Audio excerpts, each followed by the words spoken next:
She saved the company with her talent and became a star in the industry. She saved the company with her talent and became a star in the industry. The millionaire cornered her in the bathroom and kissed her without warning. The following week, she was fired and replaced by the owner's son, but she swore revenge and came back to destroy them all. If this story interests you, don't forget to subscribe to our channel and tell us which city you're watching from. Let's continue. Emily adjusted the freshly printed ID badge on her blazer pocket and took a deep breath before crossing through the security gate at Martinez Manufacturing Inc.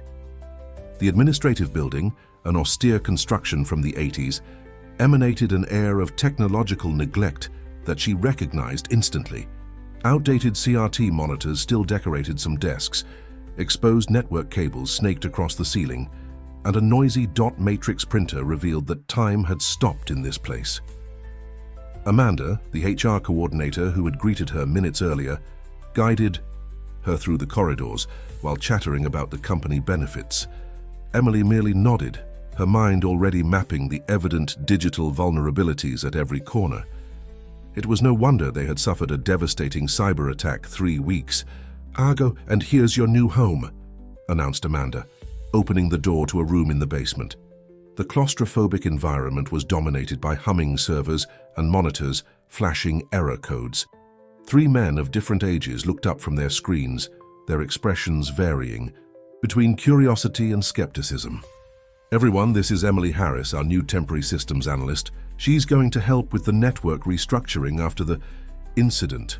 Amanda hesitated on the last word, as if she herself wanted to forget the chaos of the last few weeks. Richard, the IT team coordinator, a man in his 40s with thick-framed glasses and a defensive posture, was the first to speak up. "Welcome, you can use that workstation in the corner. We're trying to recover some corrupted backups if you could take a look." Emily nodded, already anticipating that this would be just the tip of the iceberg. As she set up her laptop at the designated desk, she discreetly observed the team dynamics. Besides Richard, there was Mark, a senior programmer with a tired appearance who barely raised his eyes to greet her, and Philip, the youngest, who didn't hide his discomfort with the female presence in the traditionally male environment.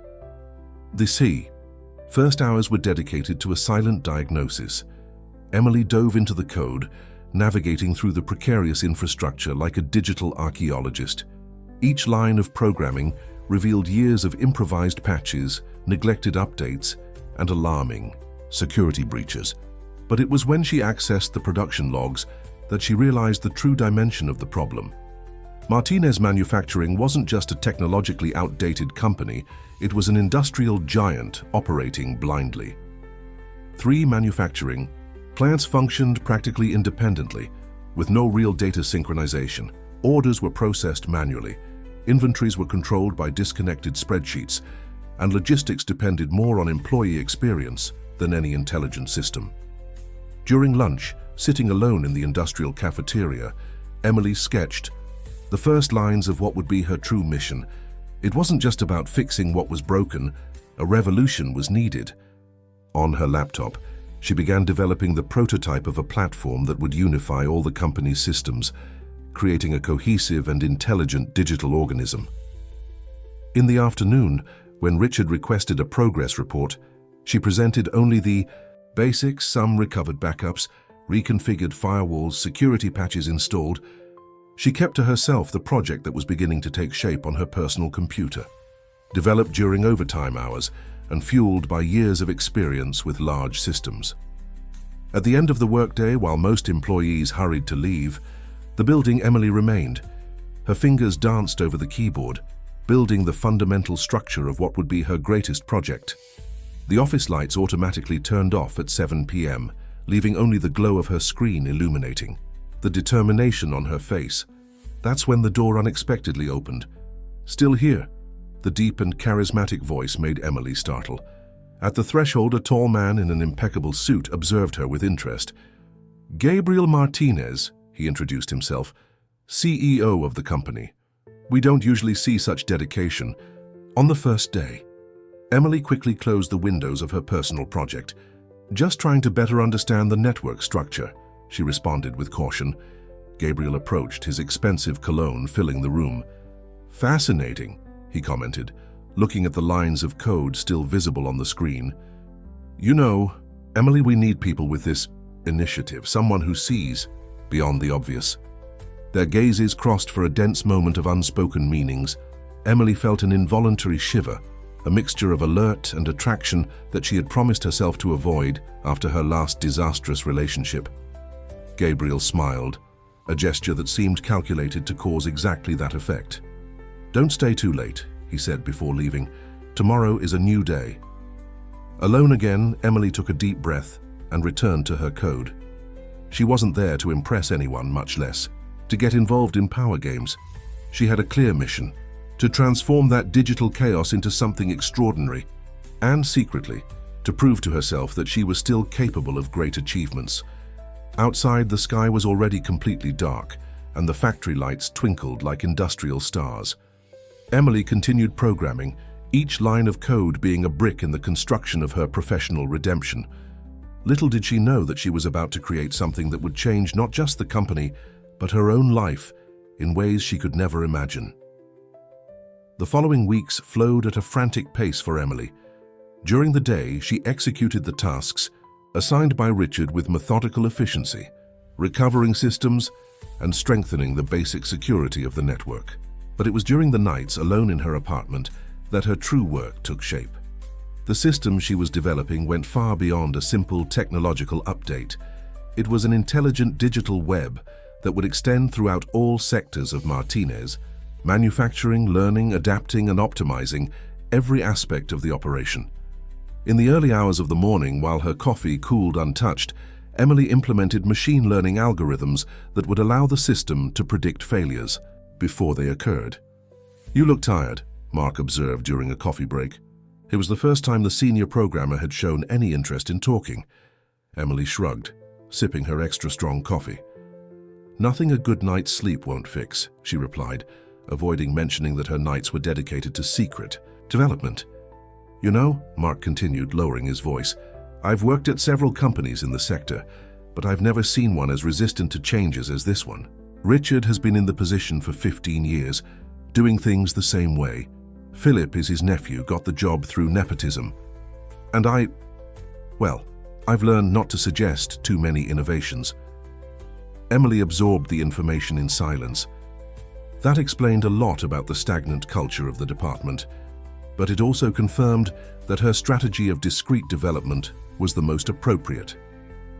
"Sometimes," she responded carefully, "it's better to build the foundations before announcing the renovation." That afternoon, a failure in the inventory control system of Factory 2 created chaos. Trucks were held up, production was delayed, and Richard panicked. Emily observed the frantic movement of the team trying to solve the problem with the antiquated tools available. It was her chance. "Can I try something different?" she suggested, after 2 hours of frustrated attempts. Richard, exhausted and out of alternatives, just nodded affirmatively. Emily then implemented a basic module of her system, disguised as an emergency solution. In minutes, the data was recovered and synchronized. "Impressive," Gabriel's voice sounded behind her. The CEO had personally come down to monitor the crisis. "How did you manage to resolve it so quickly?" Emily felt his cologne again, closer. This time, just a different approach to data structure, she simplified, aware of the team's eyes on them.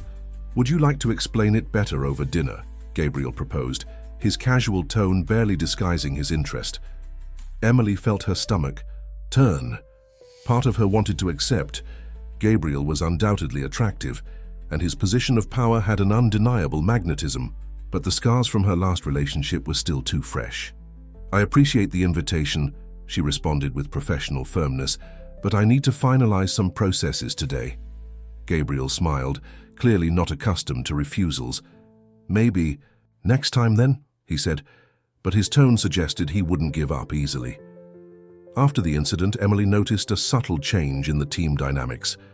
Mark began to approach more, offering valuable insights about the old infrastructure. Philip, although still distant, began to treat her with cautious respect, and Richard, surprisingly, started to request her opinion on technical decisions. Taking Advantage of this opening, Emily began to discreetly implement more modules of her system.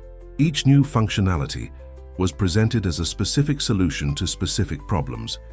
Gradually, her creation was entrenching itself in the digital DNA of the company, like a symbiotic organism growing in the shadows. One night, while finalizing her new logistics optimization function, Emily received a message on her cell phone. It was, "Gabriel, still working late? Perhaps we can discuss your ideas for the company in a more informal environment." She ignored the message, but couldn't ignore the heat that rose up her neck. The CEO was clearly interested in more than her technical skills. Mark, who had also stayed late, noticed her unease. "Gabriel has that reputation," he commented casually, "of being interested in promising female employees. It usually doesn't end well for them." Emily mentally thanked him for the veiled warning, although something in his tone suggested an untold personal story. Turning her attention back to the code, Emily reinforced her determination. She wasn't there to relive personal dramas or get involved in power games. Her system was growing, learning, evolving. Soon it would be too big to be ignored or appropriated by others. It was her creation, her redemption, her proof of competence. On the monitor, lines of code multiplied like a digital DNA in evolution. Emily smiled to herself, anticipating the moment when her creation would finally emerge from the shadows. But for now, she would continue building in silence, strengthening each connection, each algorithm, each security protocol. True power, she knew, wasn't in titles or positions. It was in the silent control of the systems that made everything work. 3 months passed, and Martinez Manufacturing was experiencing a silent transformation. The system developed by Emily now discreetly controlled 60% of operations, although few knew the true extent of its influence.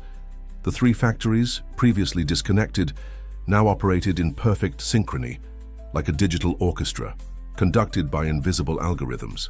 The most notable change was in the numbers. Productivity increased by 30%, technical stoppages reduced drastically, and logistical errors became practically non-existent. The financial sector couldn't explain the sudden efficiency, attributing the success to a mysterious process optimization. On a particularly busy morning, Emily observed her monitors with contained satisfaction. Her system had just automatically prevented a critical failure in the production line of Factory 3, redirecting the workflow without any human intervention. It was the first time the predictive intelligence module had acted in a completely autonomous way. "Impressive, isn't it?" Mark's voice surprised her. He approached her station, looking with genuine interest at the monitoring screens, the way everything simply works now. His tone suggested he was beginning to understand the true nature of the changes. Emily hesitated for a moment before responding. Mark had become a silent ally in recent weeks, covering her back in meetings and offering valuable insights about the company culture. "It's just a matter of having the right tools," she responded diplomatically. "Tools that you created." Mark lowered his voice even more. "I'm not naive, Emily. I've been observing the code for weeks. It's brilliant and scary." He made a significant pause. Richard hasn't realized it yet, but Philip is suspicious.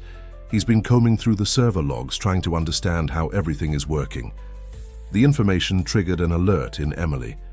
Philip, with his loyalty divided between his uncle and his own ambitions, could be a problem. She needed to be more careful. "Thanks for the warning," she murmured, already planning to implement additional layers of obfuscation in the code. That afternoon, an unexpected notification appeared on her screen, a summons to a meeting with the board of directors. Her heart accelerated slightly as she went up to the top floor of the administrative building. The meeting room was an imposing environment with floor-to-ceiling windows offering a panoramic view of the 3 factories. Gabriel was already there, along with 3 other directors she had never personally met. "Emily, glad you could come," the CEO smiled, indicating a chair beside him. "We were just discussing the extraordinary results of the last few months." For 2 hours, Emily watched the presentation of numbers, graphs, and projections. Each slide confirmed the success of her creation, although no one there knew exactly how everything was working. Gabriel periodically cast glances in her direction, mixing professional admiration with something more personal. "Which brings us to the reason for this meeting," the financial director finally announced. "We want to formalize your position as Technology and Innovation Manager. Richard will continue coordinating the IT team, but you will report directly to the board." The proposal was tempting, but Emily realized the political implications. A promotion meant more visibility, more scrutiny of her work. "It's an honor," she responded carefully, "but I need some guarantees about technical autonomy and resources." Gabriel quickly intervened. "You'll have carte blanche to implement the changes you deem necessary in Nasu.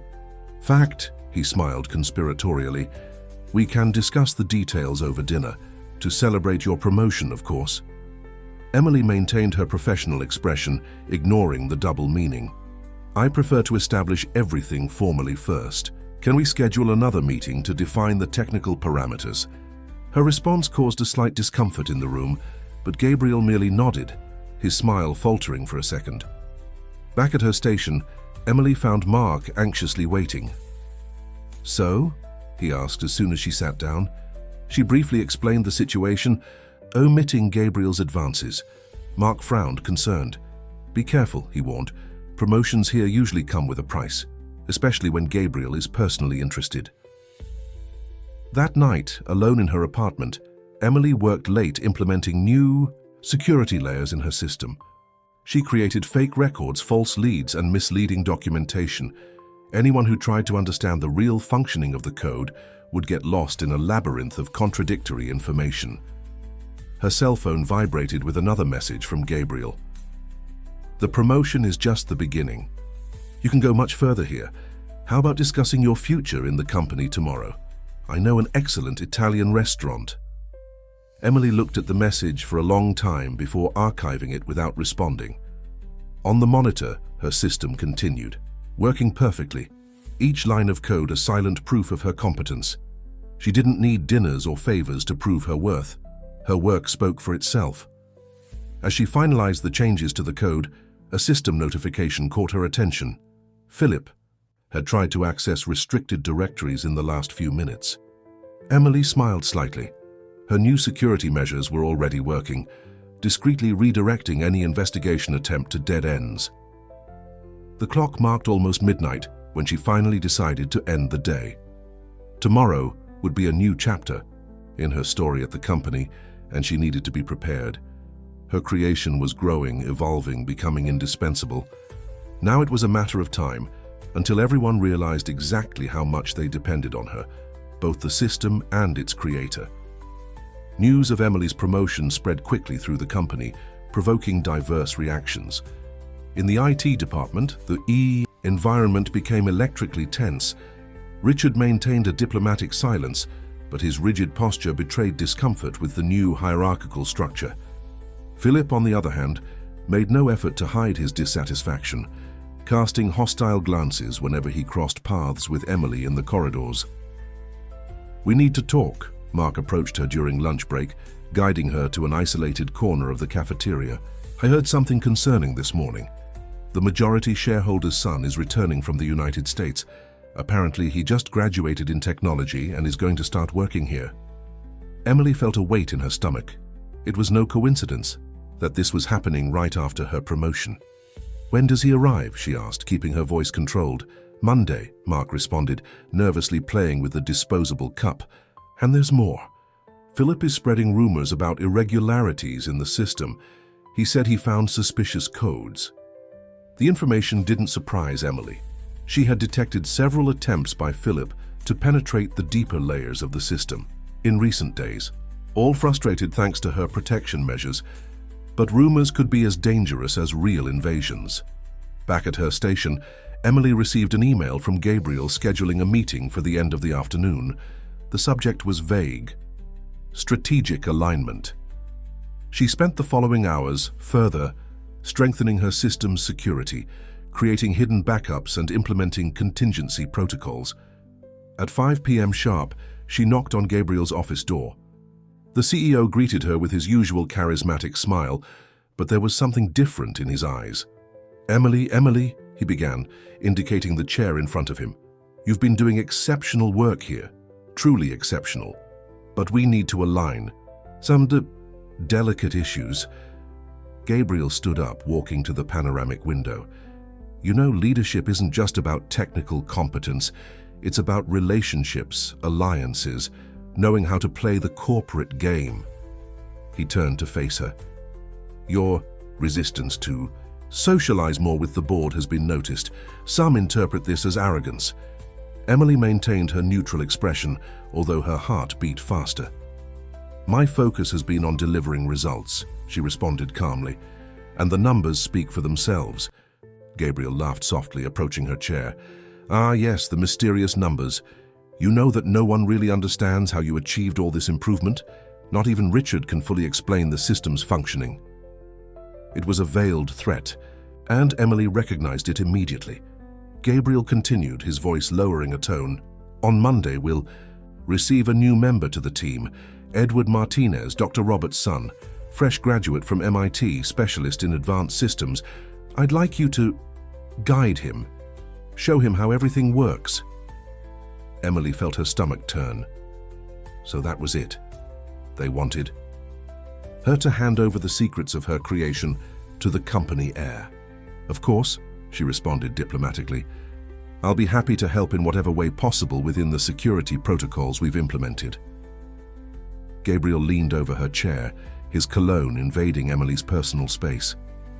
"You're brilliant, Emily, and very attractive when you're on the defensive. How about discussing your position in the company over dinner? Just the two of us, no corporate pressure." That was the last straw. Emily stood up, establishing physical distance. "I appreciate the consideration, Mr. Martinez, but I maintain my preference for keeping our interactions strictly professional." She headed for the door, but before leaving, she added, "And as for the system, I'll be happy to supervise Mr. Edwards' work within the limits established in my contract." Back in her office, Emily found an email from Philip to Richard, copied to various managers.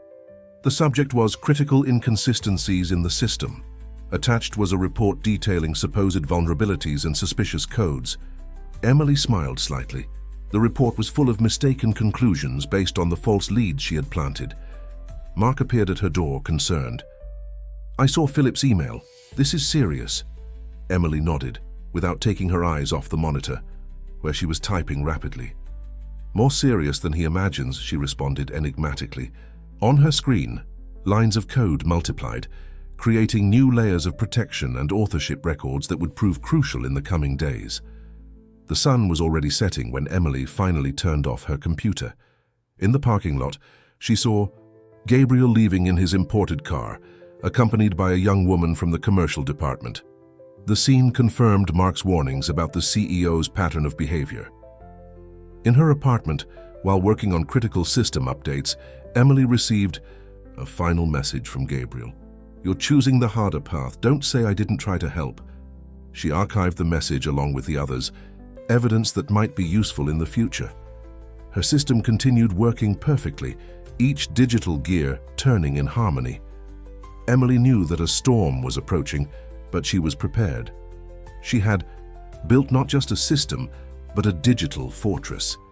And if anyone tried to take it from her, they would discover that she had anticipated every move long before the game began. The arrival of Edward Martinez at Martinez Manufacturing was marked by a discreet but significant stir. Tall, well-dressed, and with an MBA recently completed at MIT, the majority shareholder's son carried with him an aura of natural authority that his newly created position of Director of Technological Innovation only reinforced. Emily observed his arrival from the window of her new office, a space conquered with her recent promotion. Edward crossed the parking lot in his latest model Tesla, greeting employees with a rehearsed smile. She immediately recognized the type. Heir prepared from the cradle to take command, but without the practical experience that only time in the battlefield provides. "He's already requested full access to the system," Mark informed, entering her office without knocking. He was one of the few people with that privilege. "Richard just passed me the request, signed by Dr. Robert himself." Emily felt her stomach contract. Dr. Robert, Edward's father and majority shareholder, rarely got involved in operational issues. "Interesting," she responded, maintaining a neutral tone while her fingers flew over the keyboard, quickly implementing new security layers. "We'll give him exactly what he asked for, full access to the administrative interface." Mark raised an eyebrow, knowing her well enough to know there was more to that story. The first meeting with Edward was scheduled for that afternoon. Emily used the intermediate hours to prepare a meticulously crafted presentation, complex enough to impress, but with carefully selected information to not reveal the true heart of her system. "Impressive structure," Edward commented during the presentation, his green eyes fixed on the screen where Emily demonstrated the control panels. "But they seem like standard market interfaces to me. Where is the real innovation?" There was a challenging tone in his voice that didn't go unnoticed. Emily smiled serenely. "The innovation is in the deeper layers, Mr. Martinez. What we see here is just the tip of the iceberg." She made a calculated pause. "I can demonstrate some advanced functionalities if you wish, but I'll need a few weeks to prepare the proper documentation." Edward leaned forward, his expensive cologne filling the room. "That won't be necessary, I already have. Administrative access I can explore on my own." His smile was cordial, but his eyes conveyed a clear message. He was in charge now. That night, long after normal business hours, Emily carefully monitored Edward's attempts to navigate the system. As predicted, he was trying to access the deeper layers of the code. What he found, however, were only the trails she had carefully prepared, a labyrinth of apparently important functionalities that in reality served only as a smokescreen. "You won't believe it," Mark's message flashed on her cell phone around 10 p.m. "Edward just hired an external security consultancy. They start tomorrow." Emily smiled to herself. She had already expected this. Her system was prepared for any type of audit. The next morning, the company dawned different. A team of technical consultants occupied a specially prepared room on the third floor. Emily discreetly observed them during breakfast, experienced professionals judging by their posture and equipment. The challenge would be interesting. "Emily?" Gabriel's voice surprised her in the break room. "Can we talk for a minute?" She followed him to an empty meeting room, maintaining professional distance. "Edward showed me some preliminary reports about the system," he began, his tone strangely hesitant. "There are concerns about the transparency of the structure." "Unfounded concerns," Emily responded calmly. "The system is working perfectly as the results demonstrate. If there are technical questions, I'm available to clarify them within the established security protocols." Gabriel approached, lowering his voice. "You're not understanding, Emily. Edward is not just another director, he is the future of the company, and he's questioning the legitimacy of your work." There was a warning tone in his voice that made her freeze inside. "I understand perfectly, Mr. Martinez," she responded, heading for the door. "But perhaps you are the ones not understanding the true nature of what I built here." Before leaving, she added, "And I suggest you document well all decisions made from now on, as a precaution." Back in her office, Emily found a notification in her email. Edward had scheduled an extraordinary meeting with the board for the next week. The subject, restructuring of the technology department. Attached, a preliminary report from the external consultancy, pointing out supposed vulnerabilities in the system. Mark entered her office, pale. "Emily, they're trying to take complete control. Edward is already assembling his own team." She nodded, surprisingly calm. "I know, and it's exactly what I expected them to do." As the sun set over the factories, Emily worked intensely on her computer. Her system, her creation, continued working perfectly, invisible in its true complexity. The auditors could scour every apparent line of code. They would never find the true heart of the machine, because she had built not just a system, but a digital reflection of herself, adaptable, resilient, and above all, impossible to be controlled by those who did not understand its true nature. The week preceding the extraordinary meeting was a silent dance of power and strategy. Emily observed through her system's logs the increasingly aggressive attempts of the audit team to map the complete structure of her creation. It was like watching a group of archaeologists trying to excavate a false terrain, while the real treasure rested safely in another location. "They're getting frustrated," Mark commented during a quick lunch. "I heard two auditors arguing in the hallway. They say the code seems to modify itself, that every time they go back to examine a section, it's different." Emily hid a smile behind her coffee cup. Her self-modifying system was working exactly as planned. Edward, in turn, became a constant presence in the IT department, always accompanied by Philip, who now acted as a kind of unofficial assistant. He spent hours analyzing reports and asking increasingly specific technical questions. "Ms. Harris," he approached her one afternoon, his voice politely tense, "we've noticed some interesting patterns in the data traffic between the factories. Could you explain why the system sometimes seems to make autonomous decisions without registration in the main log?" Emily maintained her neutral expression as she responded, "The system has optimization algorithms that operate within predefined parameters, Mr. Martinez. All records are available, although some require specific access levels for security reasons." "Access levels that, curiously, only you possess," Edward observed, his smile not reaching his eyes. "That seems like a significant operational risk to me, don't you think?" At his side, Philip nodded emphatically, barely containing his satisfaction. The tension in the environment reached its peak on the morning of the extraordinary meeting. Emily arrived early, finding her office ransacked. Someone had been there during the night, rummaging through her files. A quick check of her system revealed frustrated attempts to access the main servers using cloned credentials. "They're desperate," Mark whispered, showing her photos on his cell phone. "They brought more equipment last night. They're trying to reverse engineer the entire system." Emily remained calm, discreetly checking if her external backups were still secure. The meeting room was packed when Emily entered. Besides the complete board, Edward had convened his audit team and some external consultants. Dr. Robert Martinez, an imposing figure who rarely participated in operational meetings, occupied the head of the table. Gabriel, seated at his side, seemed strangely tense. Edward began the presentation with a direct attack. "After in-depth analysis, we've identified serious structural problems in the current system. The lack of transparency, inadequate documentation, and, more worryingly, evidence of self-modifying codes that can compromise the security of the operation." The auditors presented their reports, full of impressive graphics and technical terms. Philip contributed with his own analysis, highlighting supposed critical vulnerabilities. Emily observed everything in silence, her serene expression visibly disconcerting Edward. "In summary," Edward concluded, "I strongly recommend a complete restructuring of the department. We need to replace the current system with a more controllable solution." His eyes fixed on Emily as he pronounced the last word. Dr. Robert, who had remained silent until then, cleared his throat softly.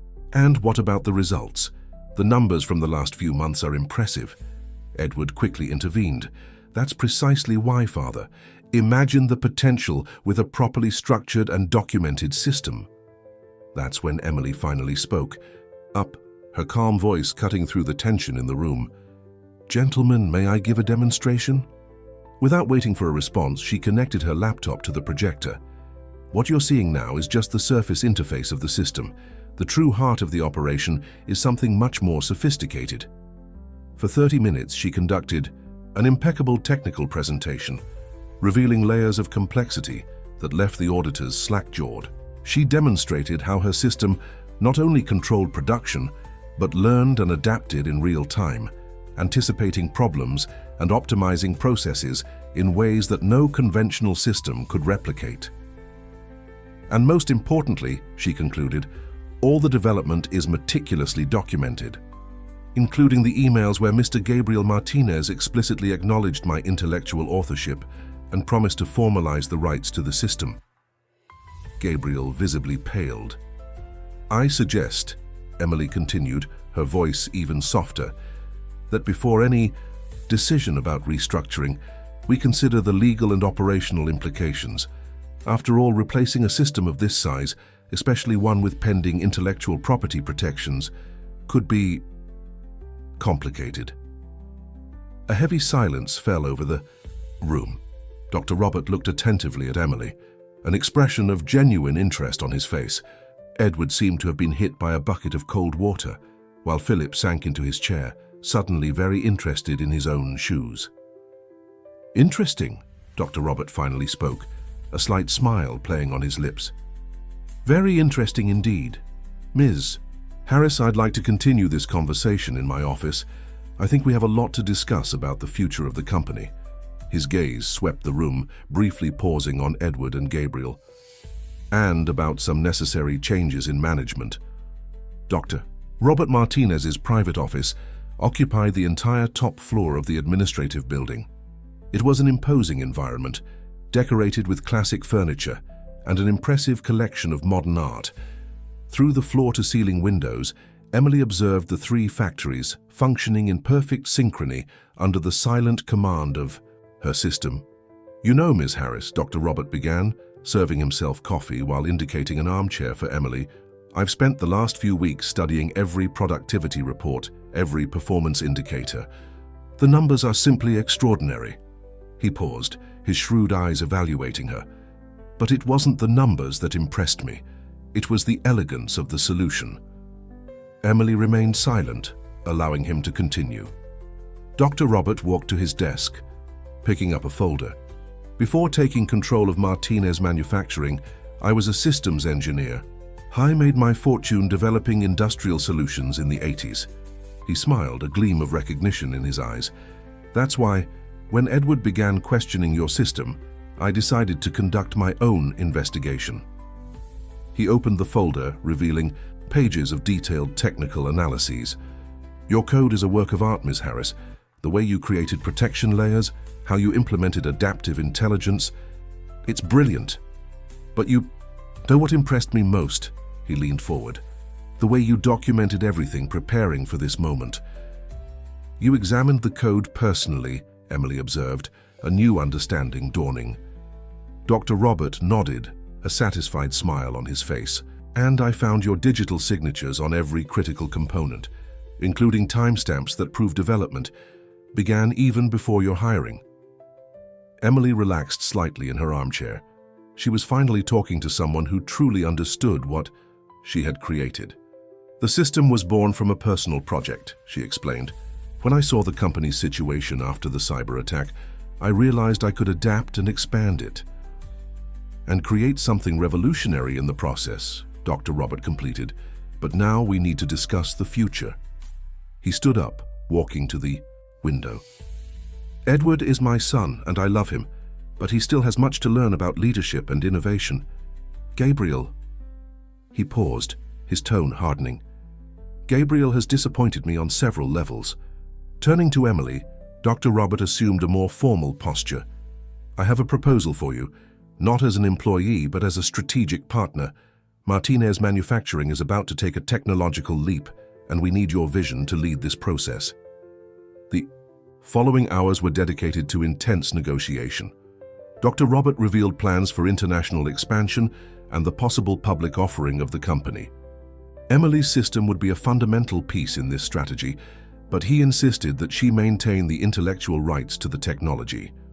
"As for Edward," Dr. Robert commented as they finalized the preliminary terms, "he will take over the commercial directorship.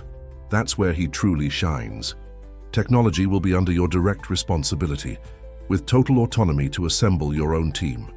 When Emily finally left the office, it was already night. In the hallway, she found Mark anxiously waiting.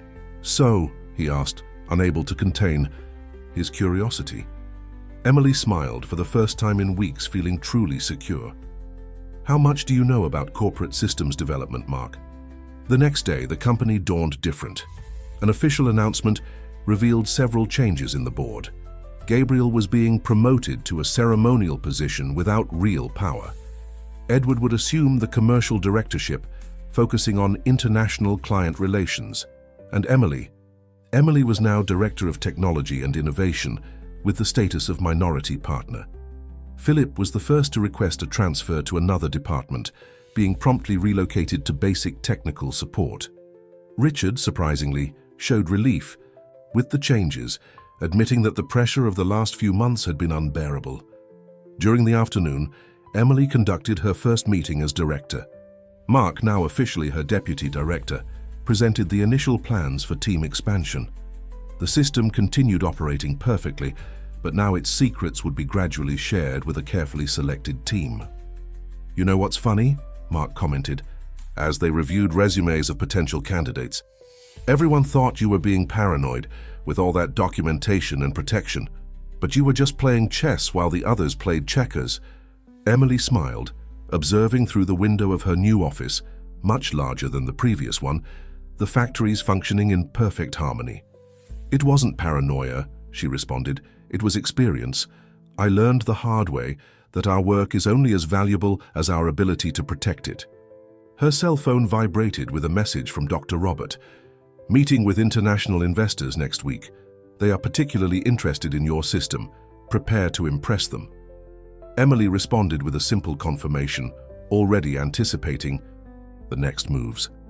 On her screen, the system pulsed with a life of its own, each line of code proof of her vision and perseverance. But now, for the first time since she had started that project, she was no longer alone. She had allies, recognition, and most importantly, the freedom to continue innovating. Night fell over the factories, and the automatic lights turned on. In perfectly synchronized sequence, yet another of the small magics of her system. Emily remained in her office, planning the next steps. The battle for recognition was won, but the true technological revolution was just beginning. News of the visit from international investors caused a wave of excitement at Martinez Manufacturing. The corridors buzzed with speculation about a possible public offering, international expansion, and mainly about the revolutionary system that had transformed the company in record time.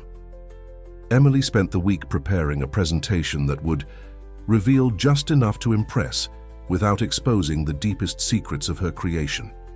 Mark, always attentive to details, helped refine each demonstration, ensuring that the balance between transparency and protection was maintained. The Japanese are especially interested in how the system optimizes production, Dr. Robert commented during a preparatory meeting. And the Germans, well, they want to understand how we manage to reduce energy consumption by 40% while maintaining the same productive capacity. Emily's new position as director and minority partner brought subtle but significant changes to her routine. Now she participated in the company's strategic decisions, her technical knowledge directly influencing future planning. Edward, although initially resistant, began to seek her opinion on commercial issues that involved technological aspects. "We need to talk," Gabriel approached her in a hallway, his former confidence replaced by forced humility. "About the international project," Emily politely interrupted him. "Schedule a meeting with my assistant, please. All strategic matters must be discussed formally now." In her new team, formed after a rigorous selection process, Emily found promising talents. Young programmers eager for knowledge and experienced engineers who recognized the revolutionary potential of the system. Each new member went through a specially developed integration program, gradually learning the secrets of the platform. "It's like a modern magic school," joked Julia, a newly hired developer, after discovering how the system predicted and prevented failures before they even happened. "Every day we discover a new layer of complexity." The week of the international visit finally arrived. The company's main auditorium was transformed into a technological demonstration center. Giant screens displayed in real time the synchronized functioning of the three factories, while graphs and indicators danced in perfect harmony. "Impressive," commented Mr. Tanaka, CEO of one of the largest industrial conglomerates in Japan, after the initial presentation. "But tell me, Ms. Harris, how can we be sure that this system will continue evolving? Technology is something that ages quickly." Emily smiled, triggering a new visualization on the monitors. "What you're seeing now is just version 2.0 of the system. Our team is already developing the next generation, incorporating advanced concepts of artificial intelligence and quantum computing." Dr. Robert watched with evident satisfaction as Emily conducted the presentation. His instinct was correct. She was not just a brilliant developer, but a true visionary capable of translating complex technology into tangible value for the company. During lunch with the investors, Emily noticed Edward observing her with a thoughtful expression. Later, he sought her out in her office. "I owe you an apology," he began, surprising her. "I was so focused on proving my worth that I couldn't recognize the true potential of what you created." "Technology and commercial management need to work in sync," Emily responded diplomatically. "Your international experience will be valuable for the expansion we're planning." It was an offer of professional peace, which Edward seemed to appreciate. At the end of that week, the preliminary contracts were signed. Martinez Manufacturing was preparing for a new phase of global growth, driven by the revolutionary technology that Emily had created. Dr. Robert, in a moment of reflection, shared his vision. "You not only saved this company, Emily, you transformed it into something much greater than we ever imagined." Mark, discreetly celebrating with Emily after the departure of the investors, expressed what many thought. "You know what's most incredible? You accomplished all this without compromising your principles, without being corrupted by the power game." Emily observed through the window the sunset tinting gold, the factories that her system commanded. She remembered the difficult days at the beginning, the sleepless nights programming, the silent battles she fought. Each challenge, each obstacle had contributed to making not only her system, but herself stronger and more resilient. On her screen, a discreet notification flashed. The system had just automatically implemented an optimization that would save millions in operational costs. It was just another normal day in the new era of Martinez Manufacturing, an era that she had helped create, not just with code and algorithms, but with determination, intelligence, and above all, integrity. "We still have a lot of work ahead," she commented to Mark, a confident smile on her face. "This is just the beginning." Her system continued evolving, learning, growing. And now, with a dedicated team and well-deserved recognition, the possibilities were truly infinite. The success of Martinez Manufacturing began to attract unwanted attention. 3 months after the visit from international investors, Emily discovered sophisticated attempts to invade her system. These weren't common attacks. They were meticulously planned incursions, targeting specific points in the architecture. "Someone is trying to replicate our system," she explained during an emergency meeting with Dr. Robert. On her presentation screen, graphs showed access attempt patterns that revealed an internal knowledge of the structure. And the most concerning part, they seemed to have privileged information. Dr. Robert frowned, his fingers drumming thoughtfully on the mahogany table. "Do you think we have an internal leak?" The question hung in the air like a heavy cloud. Emily hesitated before responding, aware of the implications of her suspicions. "The attack patterns suggest so," she finally answered, projecting a new series of data. "Observe these access attempts. They happen exactly at the system update moments, when our defenses naturally lower for a few seconds." Mark, who was attending the meeting, added, "Only someone with deep knowledge of our maintenance routine would know these specific times." He had spent the previous night helping Emily track the origin of the attacks, following digital trails that snaked through servers in various countries. The situation became more complicated when, the following week, a competing company announced the development of a revolutionary industrial management system. The description of the functionalities was disturbingly similar to what Emily had created. "We need to act quickly," Dr. Robert determined, calling a meeting with the legal team. Emily spent the following days further strengthening the system's defenses, implementing new security layers and digital traps to identify possible infiltrators. It was during one of these updates that she found something intriguing. Small fragments of malicious code, so well camouflaged that they seemed part of the original system. Someone was trying to create a backdoor, a secret entrance that would allow privileged access. "The code has an interesting signature," Mark commented, analyzing the suspicious lines. "It very much resembles the programming style that Philip used." Emily felt a shiver run down her spine. Philip had been transferred to basic technical support, but still maintained access to peripheral parts of the system.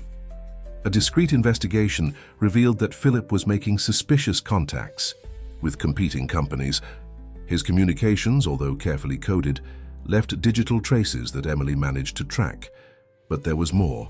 Some of the emails mentioned an internal contact in a strategic position. "We have to consider the possibility of involvement at higher levels," Emily explained to Dr. Robert in a private meeting. The veteran businessman listened attentively as she presented the evidence, his face hardening with each new revelation. The investigation discreetly expanded. Emily implemented special monitors at each access level, creating a detailed map of who accessed what and when. The data began to tell a disturbing story.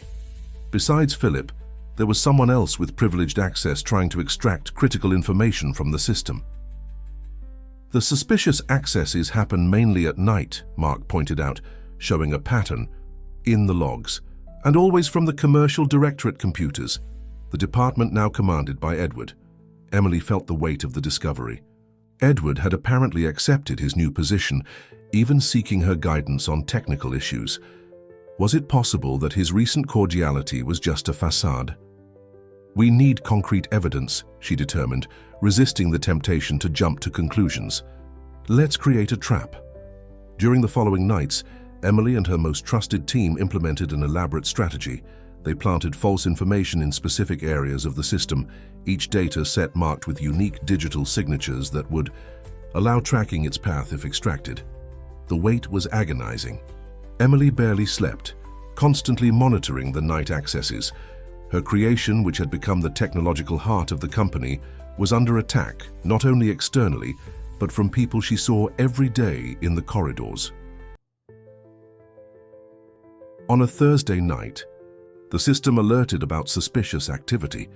Someone was accessing exactly the areas where the false information had been planted. Emily, who had remained in the office just waiting for this moment, activated the tracking protocols. What she discovered made her heart race. The accesses came from a computer in the commercial directorate, but the logged-in user wasn't Edward. It was Gabriel. The former CEO, now in a merely ceremonial position, was using cloned credentials to access the system outside business hours. "Got one," she murmured to herself, her fingers flying over the keyboard as she documented each piece of evidence. But her experience told her that Gabriel wasn't acting alone. There was a larger pattern forming, a conspiracy that threatened not only her system, but the entire future of the company. As the night progressed, Emily continued her meticulous investigation work. Her system, as always, operated perfectly, keeping the factories running while she fought in the backstage to protect its integrity. It was a silent battle, fought in lines of code and access logs, but with very real consequences for all involved. The discovery of Gabriel's nighttime activities was just the tip of the iceberg. The next morning, Emily arrived earlier than usual, determined to unravel the web of conspiracies threatening her creation. At her desk, an untouched cup of coffee grew cold while she analyzed the access patterns of the past few months. I need to see this." Mark burst into her office, holding his tablet as if it were a bomb about to explode. "I just discovered a series of deleted emails on the backup server." Emily projected the recovered documents onto the main monitor, and together they began to unravel a more complex plot than they had imagined. The emails revealed a network of communications between Gabriel, Philip, and executives from competing companies. But the most surprising thing was the frequent mention of meetings at a familiar address, the same Italian restaurant where Gabriel used to insist on taking Emily to dinner. "He was trying to manipulate me from the beginning," Emily concluded, feeling a mixture of anger and relief for having always refused those invitations. Each personal advance was an attempt to get information about the system. Dr. Robert was immediately informed of the discoveries. In his office, the veteran businessman listened attentively as Emily presented the evidence. "But there's something that doesn't fit," she explained, projecting a timeline of events. "The most sophisticated attacks started after Gabriel lost administrative access. Someone with advanced technical knowledge is helping." As if to confirm her suspicions, the system alerted about a new invasion attempt in progress. Emily and Mark rushed to the server room where they found a surprise. Edward was there, apparently conducting a routine inspection outside his normal hours. "I needed to check some numbers for a presentation," he explained, his smile not reaching his eyes. Emily noticed that his flash drive was still connected to one of the main machines, exactly where the system had detected the invasion attempt. "Of course," Emily responded, maintaining her neutral expression. "But you know that all data is available through the normal interface, right? There's no need for direct access to servers." Edward hastily removed the flash drive, muttering something about preferring raw data. Back in her office, Emily and Mark analyzed the logs of the invasion attempt. "The code is too sophisticated for Edward," Mark observed. "He may have technology training, but this is the work of someone with years of experience in digital security." The answer came from an unexpected source.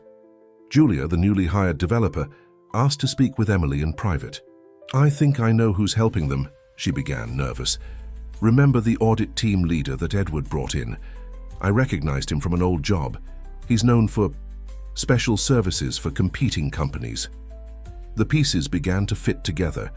The auditor, apparently, had remained in the city after the official end of the consultancy.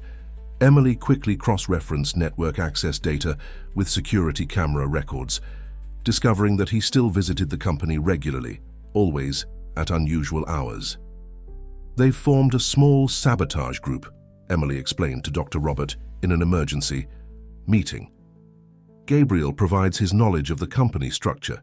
Philip uses his basic technical access to create distractions, and the auditor works with Edward trying to break through the system's defenses." Dr. Robert listened to everything in silence, his face a mask of disappointment and determination. "How long do you need to gather all the evidence?" he finally asked. Emily smiled slightly. It was exactly the question she expected. "Actually," she responded, opening her laptop, "I already have everything documented. Each access attempt, each suspicious communication, each line of malicious code, including," she made a dramatic pause, "recordings of the meetings at the Italian restaurant, kindly provided by the owner, who is an old friend of Mark's." The counterattack plan was meticulously crafted. Emily implemented a new security layer that seemed vulnerable, but was actually an elaborate trap. Any attempt to exploit this false breach would trigger a special protocol, permanently marking all accessed data. "It's like digital invisible ink," she explained to her trusted team. "When they try to sell the stolen information, we'll be able to prove exactly where it came from."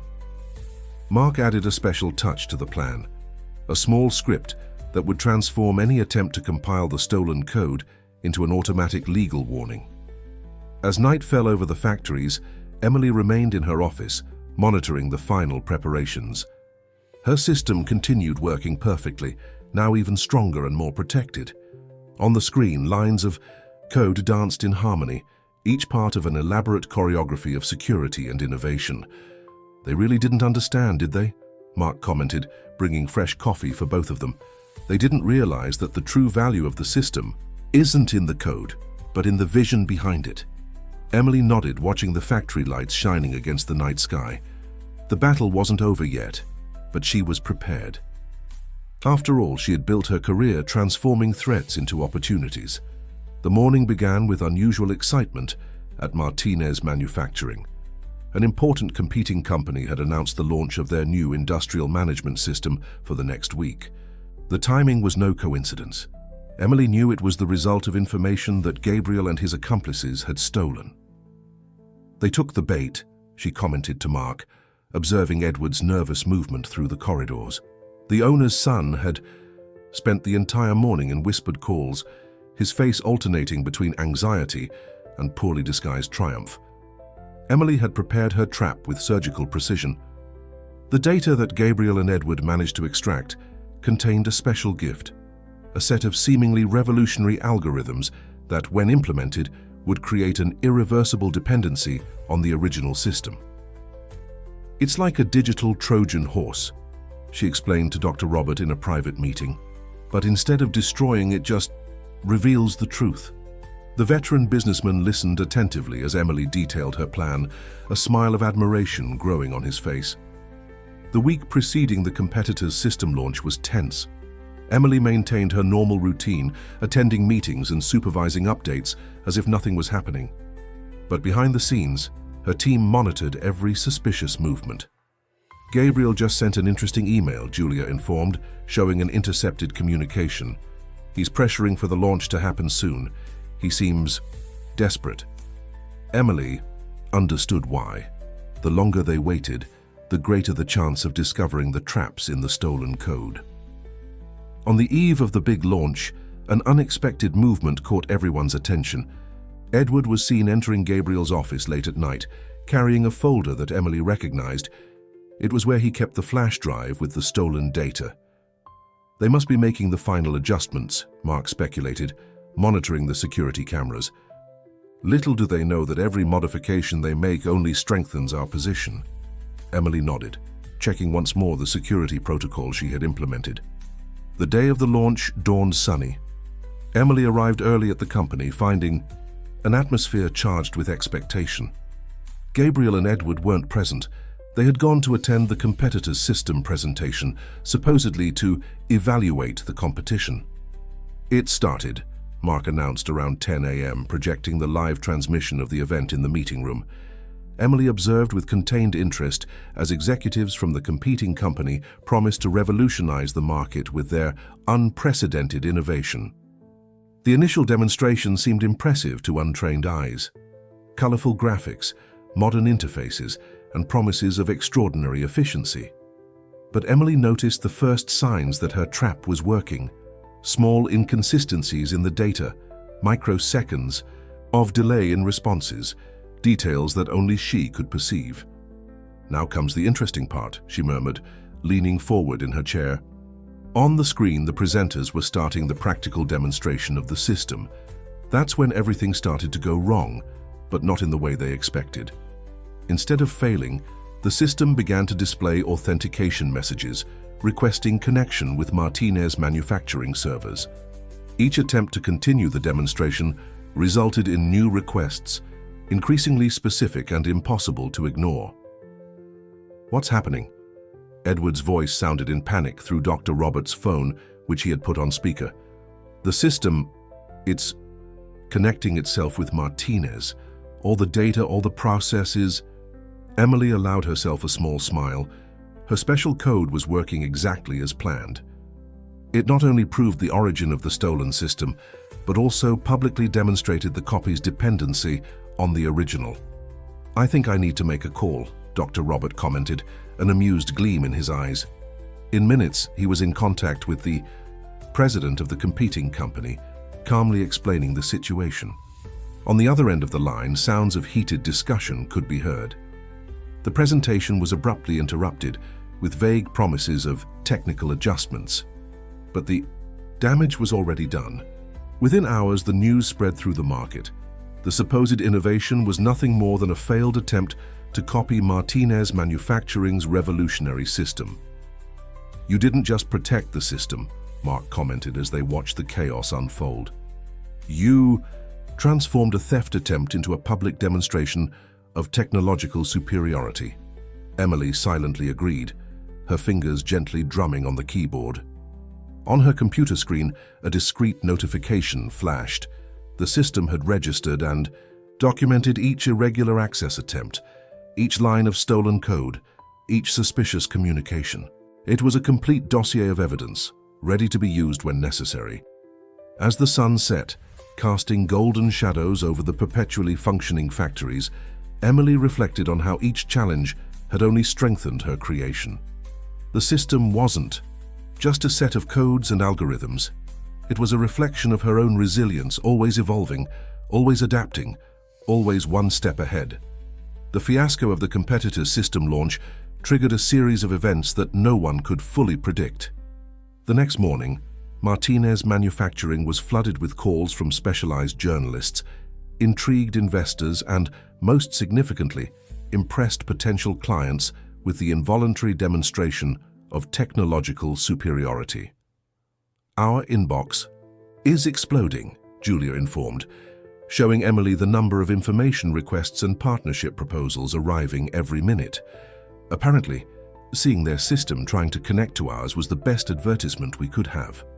Dr. Robert called an emergency board meeting. The room was notably emptier. Gabriel and Edward were absent, their empty chairs serving as silent reminders of recent events. In their place, corporate lawyers occupied strategic seats. "The competing company is proposing a settlement," Dr. Robert began, his voice carrying a mixture of satisfaction and seriousness. "They want to avoid a lawsuit for industrial espionage. In exchange, they're offering a technological partnership, under our leadership, of course." Emily observed the terms of the agreement projected on the screen. It was a surprisingly generous proposal, which not only recognized the intellectual property of the system, but also opened doors for an even greater expansion in the international market. "There's one more issue to be resolved," one of the lawyers commented, sliding a folder across the table. "Mr. Gabriel Martinez and Mr. Edward Martinez submitted their resignations this morning. Along with them, we received this." The folder contained detailed confessions of their participation in the attempt to steal the system. "They hope the confessions will mitigate possible criminal proceedings," Dr. Robert explained, his voice betraying paternal sadness.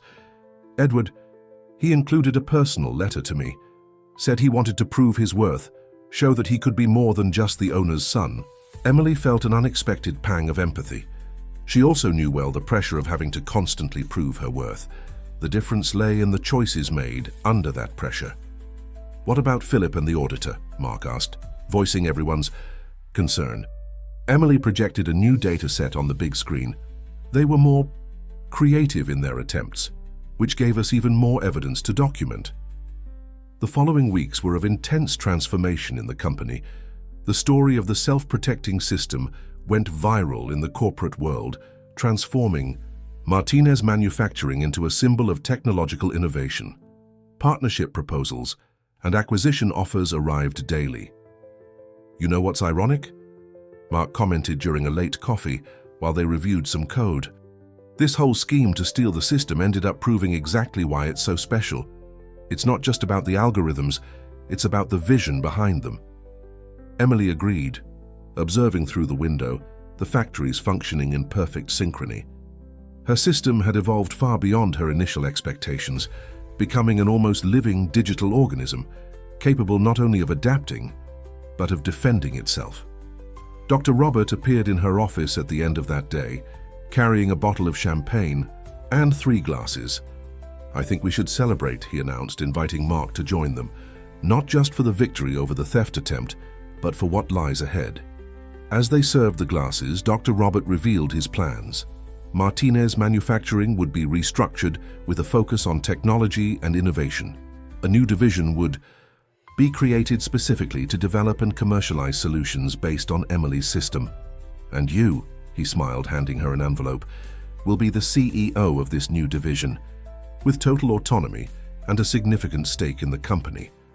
Emily opened the envelope, finding not just a contract but also a patent registration, her system, officially recognized as her creation. "What happened here," Dr. Robert continued, his voice loaded with sincerity, "was a valuable lesson for all of us, about integrity, innovation, and the importance of recognizing and valuing true talent." When the sun began to set, casting its last rays over the constantly moving factories, Emily remained in her office, reflecting on the journey that had brought her here. Her system continued working perfectly, each line of code proof that excellence and ethics could not only coexist, but strengthen each other. On her screen, a new notification flashed. The system had just implemented another automatic optimization, saving resources and increasing efficiency. It was just another normal day in the new era of Martinez Manufacturing, an era she had helped create not only with technology, but with courage, integrity, and an unwavering vision of the future. The new technology division of Martinez Manufacturing, christened Martinez Tech Solutions, now occupied an entire building in the industrial complex. Emily observed from the window of her new office as the expanded team of developers arrived for another day of work. In just 3 months, the department had grown from a small IT team to an innovation center with more than 50 specialists. The Japanese arrive tomorrow, Mark reminded, entering the room with 2 cups of coffee. Now director of operations, he continued to be Emily's right hand, although his responsibilities had expanded considerably. Mitsubishi Heavy Industries wants to integrate our system into their factories in Asia. Emily nodded, her fingers sliding over the tablet where she was reviewing the latest system adjustments. Internationalization brought new challenges, different regulations, varied security protocols, and especially the need to adapt the system to distinct industrial cultures. Julia finalized the localization module, she commented, projecting on the screen a new interface that automatically adapted to the user's cultural preferences. The system now learns not only operational patterns, but also cultural nuances from each region. The company's transformation had attracted talent from across the country. Among the new hires was Paula Chen, an artificial intelligence specialist who left Silicon Valley to join the project. "This is revolutionary," Paula commented during a development meeting. "The system doesn't just process data, it understands contexts." The morning was advancing when Dr. Robert appeared for a surprise visit. His face carried an expression that Emily knew well. He had important news. "The board approved," he announced without preamble. "We're going public next quarter." The news, although expected, gave Emily butterflies. A public offering meant even more scrutiny of her system, more eyes watching every line of code. But it also represented a unique opportunity for expansion. "We already have a queue of interested investors," Dr. Robert continued, handing her a preliminary report. "The episode with the system theft attempt ended up becoming our greatest marketing. Everyone wants to be part of the company that created a system capable of self-protection." Emily spent the afternoon in a meeting with her core team, discussing the implications of going public. "We need to strengthen security even more," Paula argued, projecting analyses of potential vulnerabilities. "With shares on the stock exchange, we'll be the target of more sophisticated hackers. And we also need to better document the innovation processes," Mark added. "Investors will want guarantees that we can continue evolving the system even with a larger corporate structure." While the team debated strategies, Emily received an interesting notification on her tablet. Her system had automatically detected and neutralized an invasion attempt originating from China. The creation itself continued evolving, learning from each new threat. "It's like watching a child grow," she commented to Mark during a moment of pause. "The system is becoming something much bigger than I initially imagined." Her friend and confidant smiled, perfectly understanding what she meant. In the late afternoon, a video conference with potential European investors brought an interesting perspective. "What impresses us," commented a Swiss executive, "is not just the technology itself, but how you transformed a moment of crisis into an opportunity for innovation." Emily took the opportunity to present her vision for the future of Martinez Tech Solutions. It wasn't just about selling a system, but creating a new paradigm of industrial management. "Imagine factories that not only produce, but think, learn, and evolve," she explained, her passion for the project evident in every word. Night had already fallen when Emily finally allowed herself a moment of reflection. On her screen, data flowed continuously, showing the vital pulse of factories around the world that already used her system. Each luminous point on the map represented a story of transformation. "Sometimes I wonder," Mark commented, staying late. "As usual, if Gabriel and Edward have any idea of what they helped create, their theft attempt ended up catapulting the company to a global level." Emily smiled, remembering the path traveled. "You know what's most interesting," she responded, adjusting some parameters in the system. "Each obstacle we faced ended up becoming an impulse to innovate even more."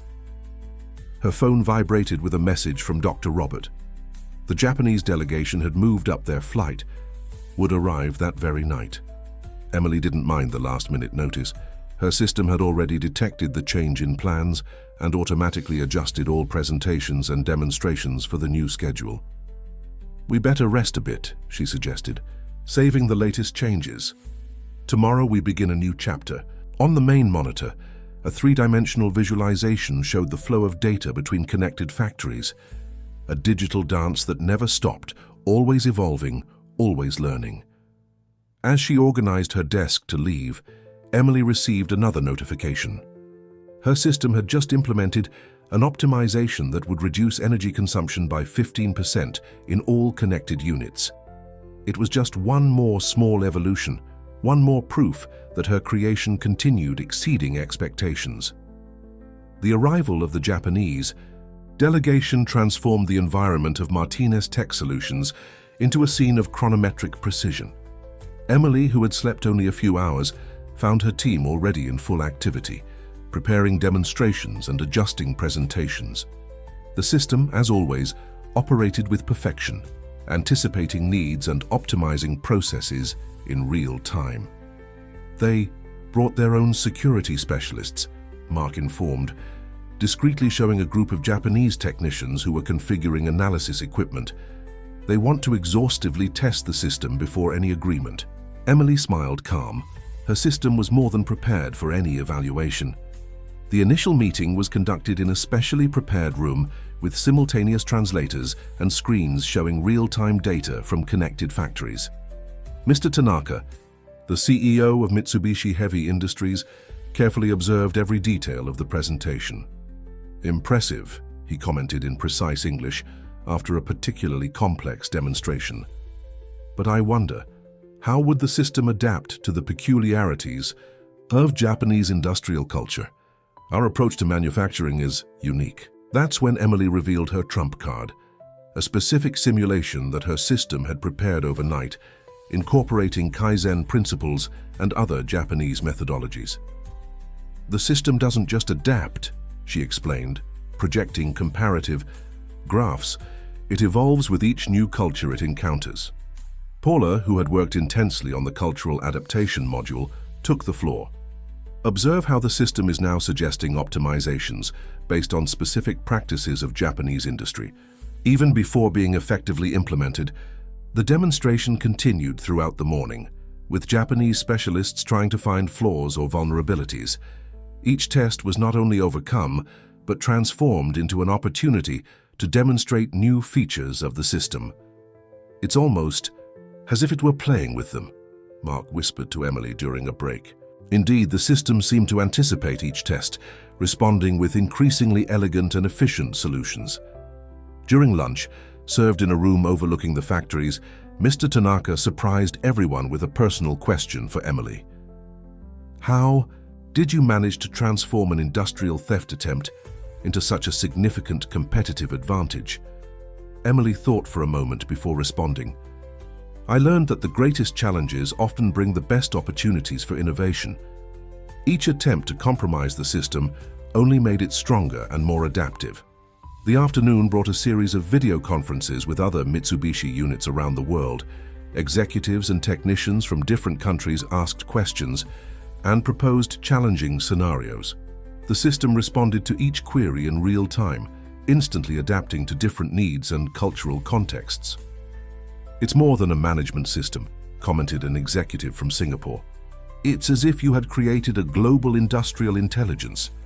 Emily realized that was exactly it. Her system had evolved into something that transcended traditional definitions of business software. At the end of the day, Mr. Tanaka requested a private meeting with Emily and Dr. Robert. "We're no longer interested in just implementing the system," he announced. "We want to be strategic partners in the future development of the technology." The proposal that followed was ambitious, a joint venture that would allow Martinez Tech Solutions direct access to the Asian market, with Mitsubishi providing not only financial resources, but also expertise in advanced manufacturing. "You've created something truly revolutionary here," Mr. Tanaka concluded. "Something that can transform not just industry, but the very way we think about technology and production." As night fell over the industrial complex, Emily remained in her office, processing the day's events. Her system continued working perfectly, now automatically incorporating learnings from interactions with the Japanese specialists. "You know what's most incredible?" Mark commented, bringing coffee for both. "Each new challenge, each new partnership only confirms what you always knew. The true value isn't just in the technology, but in the vision behind it. Emily observed the monitors showing data from factories on different continents, all connected, all evolving together. Her system had become a bridge between industrial cultures, a unifying force that transcended borders and differences. A soft notification alerted about another automatic optimization implemented by the system, this time incorporating elements of Japanese methodology to improve processes in Brazilian factories. It was living proof that her creation continued growing, learning and evolving. "Tomorrow we begin preparations for the Asian expansion," she commented, a serene smile on her face. "Is the system ready for this new challenge?" Mark laughed softly. "Emily, your system was ready for this before we even knew it would happen." And she knew he was right. Each line of code, each security protocol, each adaptive algorithm had been created not just to solve current problems, but to anticipate and embrace future challenges. It was more than a system. It was a vision of the future made reality. The news arrived on a Thursday morning, while Emily was finalizing preparations for her first trip to Japan. An email from her former lawyer alerted her. Gabriel was trying to register patents related to industrial management systems in various European countries. "He doesn't give up," Mark commented, analyzing the documents attached to the email. "But the registrations are vague, seem more like an attempt to create noise than a real threat." Emily agreed, although something about the situation bothered her. Gabriel had always been strategic in his actions, rarely making moves without a larger purpose. Paula entered the room carrying her laptop, her worried expression confirming Emily's suspicions. "I found something interesting in the access records," she explained, projecting a series of logs on the screen.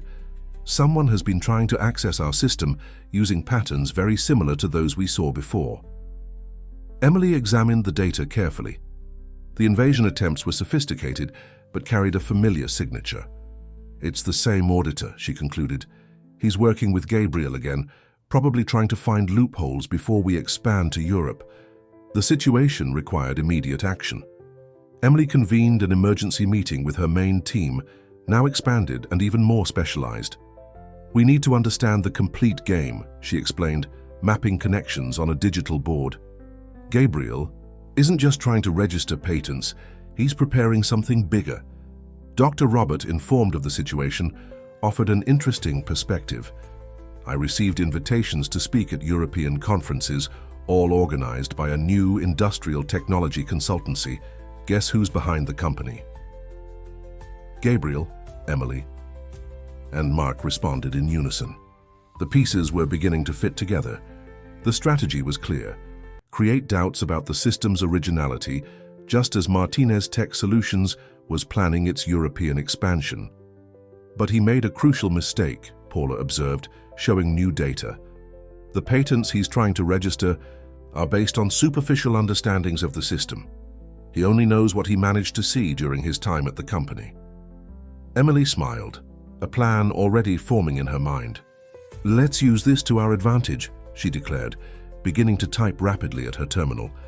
"The system hasn't just evolved since then, it has transformed into something completely different."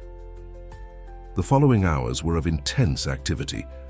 While part of the team strengthened defenses against invasion attempts, Emily worked on a special system update. It wasn't just a technical evolution, it was a public demonstration of how much her creation had surpassed its origins. "Look at this," she called Mark and Paula, projecting a new interface. The system now not only detected and blocked invasion attempts, but transformed each attack into a learning opportunity, automatically incorporating new security layers. "It's brilliant," Mark commented, observing the code in action. "The more they try to attack, the stronger the system gets. It's like a digital vaccine." Emily nodded, satisfied. It was exactly what she had planned, to transform each threat into a catalyst for evolution. The official response to Gabriel's actions came in the form of a public demonstration of the system, simultaneously transmitted to technology conferences across Europe. Emily, with the help of her team, presented not just the current capabilities of the system, but its complete development genealogy. Each line of code, each innovation, Each evolution is documented, she explained to a virtual audience of specialists and investors. More importantly, our system continues evolving in ways that completely transcend its initial versions. The demonstration was a resounding success. Gabriel's attempts to question the system's originality were not only neutralized, but transformed into an opportunity to show the true scope of Martinez Tech Solutions' innovation.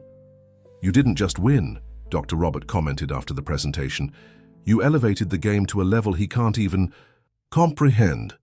Emily smiled, observing the monitors where her system continued operating perfectly, now even stronger and more adaptive. At the end of that day, as she finalized preparations for her trip to Japan, Emily received an interesting notification. The patents Gabriel was trying to register had been automatically contested by an artificial intelligence system that she didn't even know her creation had developed. "The system is protecting us on its own," Mark observed, impressed. "It hasn't just evolved, it developed a self-preservation instinct." Emily nodded, a mixture of pride and admiration on her face. Her creation had become something much bigger than a simple technological tool. It was a digital organism in constant evolution. As the sun set, casting elongated shadows over the industrial complex, Emily reflected on how each challenge in her journey had contributed to strengthen not just her system, but also her own determination. Gabriel, without realizing it, had once again catalyzed an evolutionary leap in her creation. "Sometimes," she commented to Mark, watching the factory lights automatically turn on, "our greatest obstacles end up being our best teachers." On the main monitor, data flowed in hypnotic patterns, each line of code living proof that true innovation couldn't be copied. It needed to be lived, nurtured, and constantly reinvented. Tokyo International Airport was buzzing with activity when Emily disembarked, accompanied by Mark and Paula. The trip to Japan wasn't just a technical visit. It was the first concrete step in the global expansion of Martinez Tech Solutions. On Emily's tablet, her system had already automatically adjusted to the local time zone, optimizing operations on 3 continents without any human intervention. "Amazing how the system adapted to the Japanese environment before we even arrived," Paula commented, observing the notifications on her own device. Indeed, Emily's creation was already learning and incorporating elements of the local culture, from interface preferences to energy efficiency patterns typical of Japanese industry. The Mitsubishi delegation awaited them in the VIP lounge, led by Hiro Tanaka, Mr. Tanaka's son and the company's innovation director. "Welcome to Tokyo," he greeted them in fluent English, surprising everyone. "I see your system is already familiar with our environment." The first day was dedicated to technical visits to Mitsubishi factories. Emily observed with fascination how her system interacted with Japanese production methodologies, creating a synergy that not even she had predicted. "It's as if it's performing its own digital tea ceremony," Mark joked, noticing how the interfaces naturally adapted to the local style. During a coffee break, Hiro shared something intriguing. "Did you know that we received an interesting proposal recently? A European group led by American tried to sell us a system similar to yours." Emily and Mark exchanged knowing looks. Gabriel was expanding his game.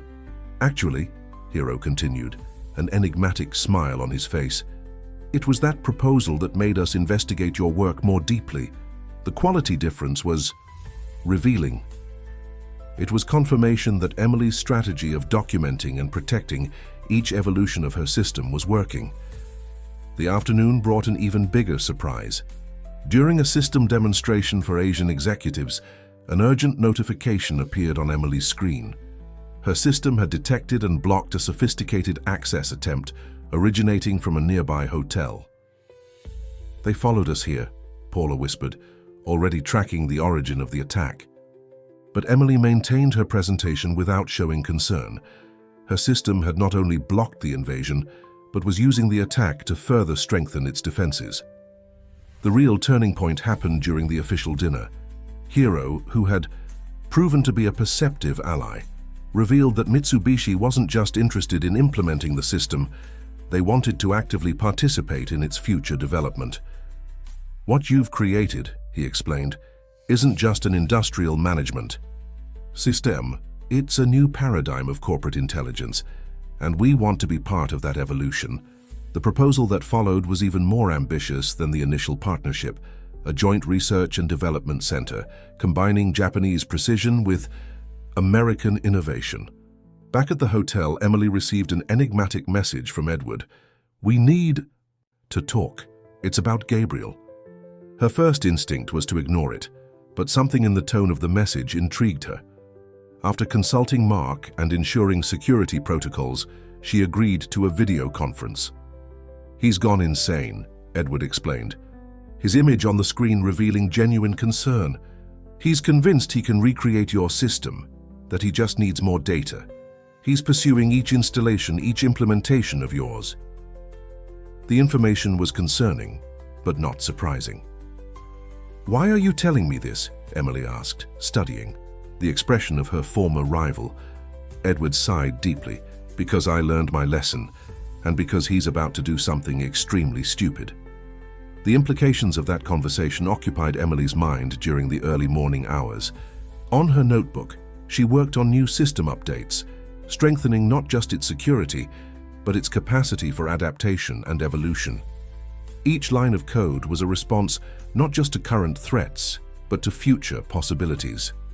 "You're not alone in this fight," Mark commented, bringing green tea he had discovered at the hotel. "You have an entire team, global partners, and most importantly, a system that practically took on a life of its own." Emily smiled, observing the data flowing on her screen. Her system continued operating perfectly, now incorporating elements of Japanese efficiency into its routines.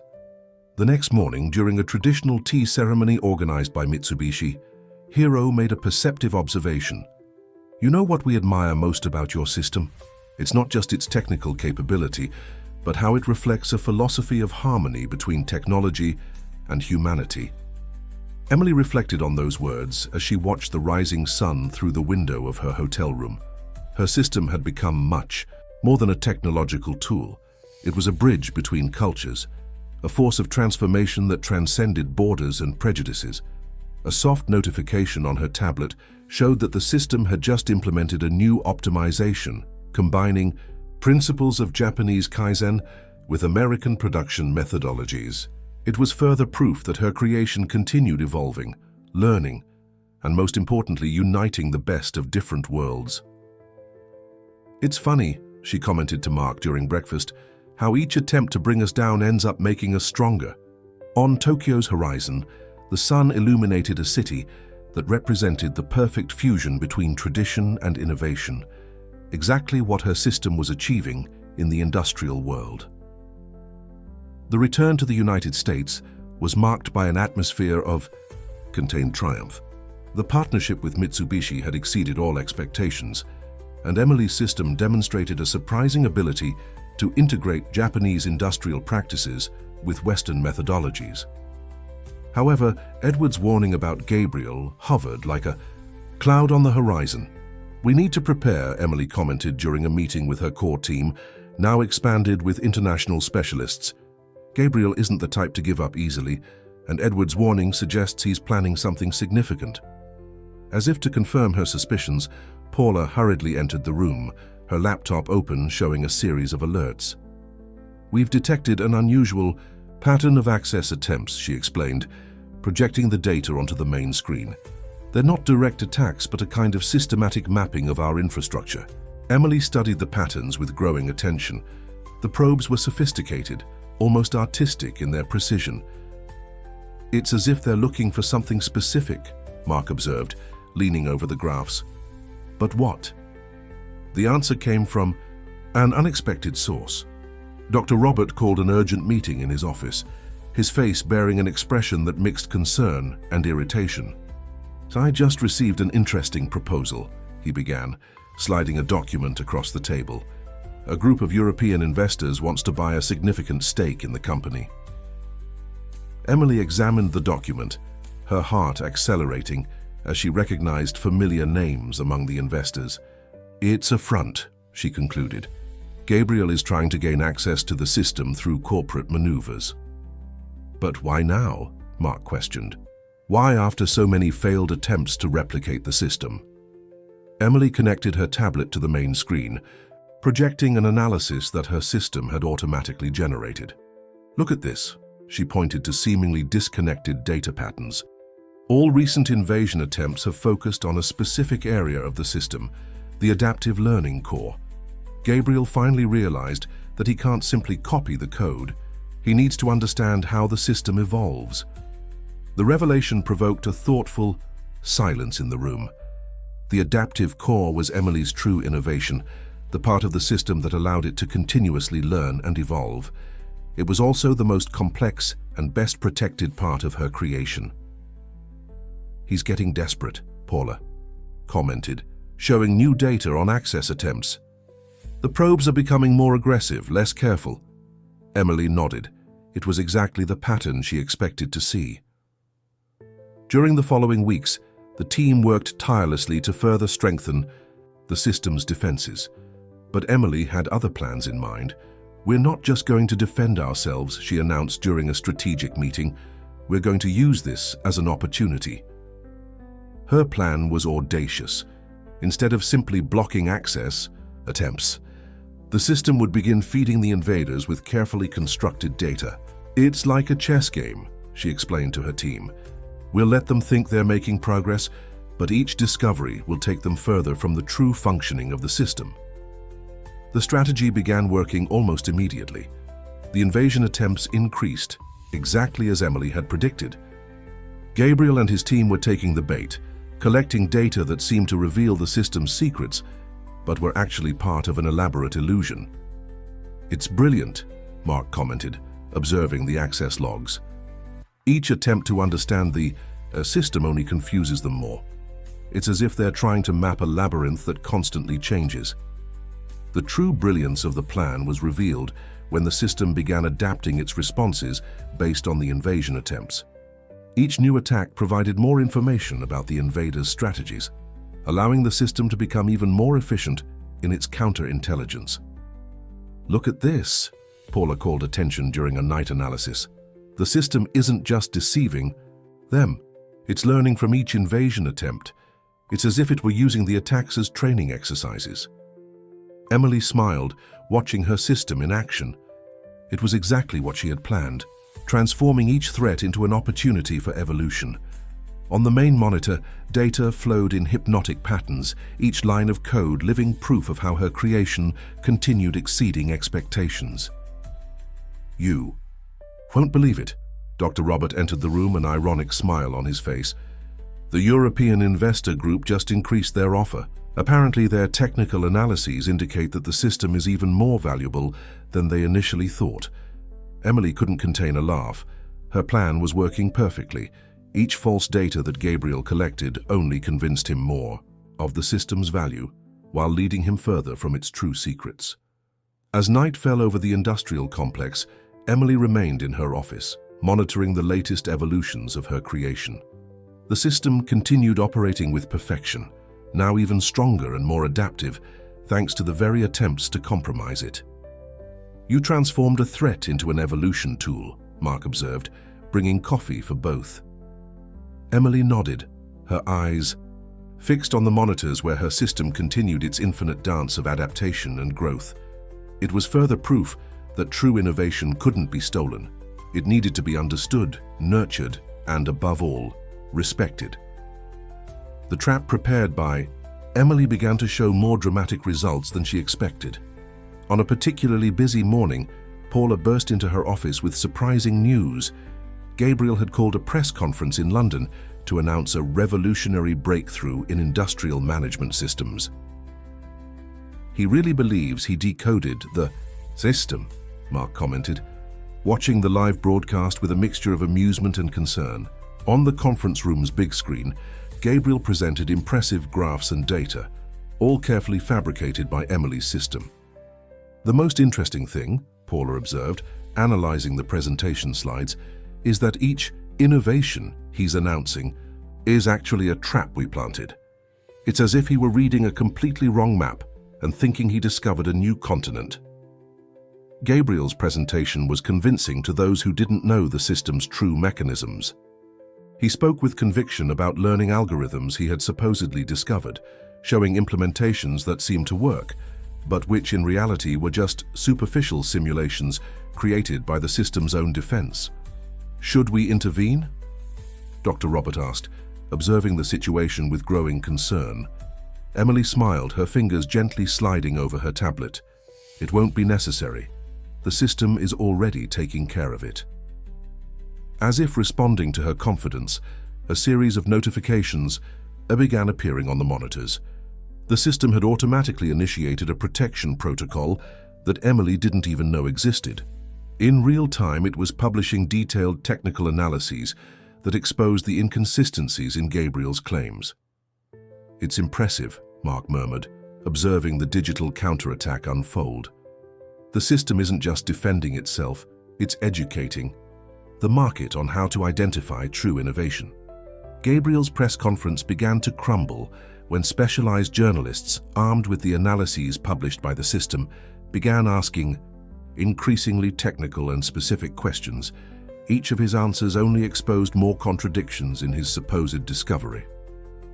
"He's realizing it now," Paula commented, noting the change in Gabriel's posture. "He's understanding that he fell into a trap."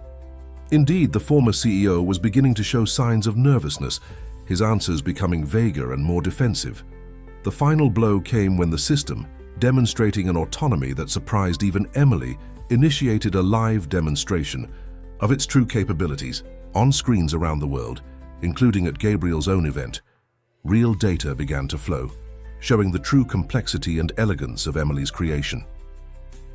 "It's as if the system was saying, 'This is real innovation,'" Mark observed, impressed with the demonstration of technological force. The difference between Gabriel's claims and the reality of the system was so glaring that it left no room for doubt. Amid the confusion, Emily received an unexpected message from Edward. "I tried to warn him. Now I completely understand why your system is incopable. It's not just code, it's vision." The message carried a tone of recognition that closed a cycle of rivalry and transformation. The press conference ended abruptly, with Gabriel leaving the stage amid a whirlwind of unanswered questions. But the real spectacle was just beginning. Emily's system continued its global demonstration, each example of operation living proof of authenticity and innovation. "You didn't just protect the system," Dr. Robert commented, observing the developments with admiration. "You created an opportunity to show the world the true meaning of technological innovation." Emily remained silent, watching her system continue to operate with absolute perfection. On the screens, data from factories on different continents flowed in harmony. Each process optimized, each resource maximized. It was more than a victory over copy attempts. It was a demonstration of how truly innovative technology transcends replication attempts. "You know what's most incredible?" she finally commented, a serene smile on her face. "The system did much of this on its own. It not only evolved beyond copy attempts, it learned to defend itself in ways I hadn't even anticipated." As the sun set, casting golden shadows over the industrial complex, Emily reflected on how each challenge in her journey had contributed to the growth not just of her creation, but of herself. Her system had become more than a technological tool. It was a living example of how true innovation is born from the combination of vision, integrity, and courage to defend what is right. "What do we do now?" Mark asked, watching the repercussions continue to spread throughout the corporate world. Emily smiled, her fingers already dancing over the keyboard, implementing new improvements that the system itself had suggested. "Now," she responded, "we continue innovating. Because the true technological revolution never stops. It just finds new horizons to explore." The news arrived on a regular Thursday, while Emily was reviewing expansion plans for the European market. A notification on her private communications channel indicated a message from a security team in Silicon Valley. Someone had tried to poach several key engineers from Martinez Tech Solutions with offers that were almost impossible to refuse. "Classic Gabriel," Mark commented when Emily shared the information. "If he can't steal the technology, he's trying to steal the people who understand it." But what surprised Emily wasn't the recruitment attempt itself. It was the fact that none of her team members had accepted the offers. Julia had been the first to report the approach, followed by Paula and 3 other senior engineers. All had chosen loyalty over financial gain. "They believe in what we're building here," Paula explained during a team meeting called to address the situation. Money can buy talent, but it can't buy passion for a shared vision. The loyalty demonstration touched Emily deeply. In the early days of her career, she had often been the only woman in technology rooms, fighting twice as hard for recognition. Now she had built not just a system, but a culture where merit and innovation were valued above politics and gender. Dr. Roberts saw the recruitment attempts as an opportunity. "Let's accelerate our employee ownership program," he suggested in a board meeting. "Give everyone a real stake in what they're building." The proposal was unanimously approved, transforming Martinez Tech Solutions into a company where every team member shared in the success they helped create. The expansion to Europe continued, despite Gabriel's attempts to create obstacles. In an elegant conference hall in Berlin, Emily presented the next evolution of her system, a version that could integrate not just individual factories, but entire industrial ecosystems across different companies and sectors. "What we're building is industrial symbiosis," she explained to an audience of European industrialists, "a future where waste from one process automatically becomes resource for another, where energy optimization happens across entire industrial networks rather than isolated units." The presentation was a triumph, with implementation contracts signed on the spot. European companies, known for their environmental focus, were particularly impressed by the system's ability to dramatically reduce energy consumption and waste generation while increasing productivity. Back in her hotel room that night, Emily received a video call from Hiro in Japan. The implementation at Mitsubishi's factories had exceeded all expectations, and they were now expanding to other industrial groups across Asia. "There's something almost poetic about it," Hiro commented, his face illuminated by soft evening light. "Her system, created by an American woman, is now revolutionizing Japanese industry, known for being both traditional and innovative." Emily smiled at the observation. Her system had indeed become a bridge between seemingly contradictory worlds: technology and humanity, efficiency and sustainability, tradition and innovation. Each new implementation taught the system something unique, making it more adaptable and insightful. As the European expansion progressed, Emily made a point of recruiting local talent in each country. "The system needs to understand local industrial cultures," she explained to Mark during a hiring meeting in Frankfurt. "And for that, we need people who intuitively understand those nuances." This approach led to an increasingly diverse team, bringing new perspectives and ideas that further accelerated the system's evolution. Weekly innovation meetings became multilingual affairs, with ideas flowing across cultural boundaries and traditional limitations. It was during one such meeting that the most significant evolutionary leap of the system was born. A young engineer from Sweden suggested that instead of merely optimizing existing processes, the system could begin designing entirely new ones based on its accumulated learning. "It knows more about efficient industrial processes than any human expert now," the engineer argued. "Why not let it innovate rather than just optimize?" The suggestion led to the development of a new module, one that could analyze production requirements and design the most efficient, sustainable process from scratch. When tested at a new factory in Denmark, the results were revolutionary. A production line designed entirely by the system that used 40% less energy and produced 30% less waste than the best human-designed alternatives. News of this breakthrough spread quickly through industrial circles. "Machine-designed factory breaks all efficiency records," announced a leading technology publication. Orders flooded in faster than Martinez Tech Solutions could handle them, leading to rapid expansion of the company's implementation teams. While watching the system design its 10th factory, Emily reflected on how far they had come from those early days in the basement of Martinez Manufacturing. What had begun as a solution to chaos had evolved into something that was actively reshaping global industry. "You know what Gabriel never understood," she commented to Mark as they observed the system's design process. "That the true value was never in the code itself. It was in allowing it to grow, change, and evolve organically." Mark nodded, watching the elegant digital blueprints taking shape on the screen. "It's like raising a child instead of building a machine. You gave it values and direction, then let it learn from experience." The metaphor was apt. Emily's creation had long since outgrown its original parameters, developing capabilities she hadn't explicitly programmed. Yet its core principles, efficiency, balanced with sustainability, optimization that considered human factors, remained true to her original vision. As the sun set over the Martinez Tech campus, now a sprawling complex of research buildings and demonstration facilities, Emily watched her global team heading home after another day of innovation. The system continued its quiet work, optimizing factories across every time zone, learning and evolving with each passing minute. Her phone buzzed with a message from Dr. Robert, now semi-retired but still chairman of the board. "Have you seen the latest valuation? We've just become the most valuable industrial technology company in the world." Emily smiled at the news, but found herself more proud of a different achievement.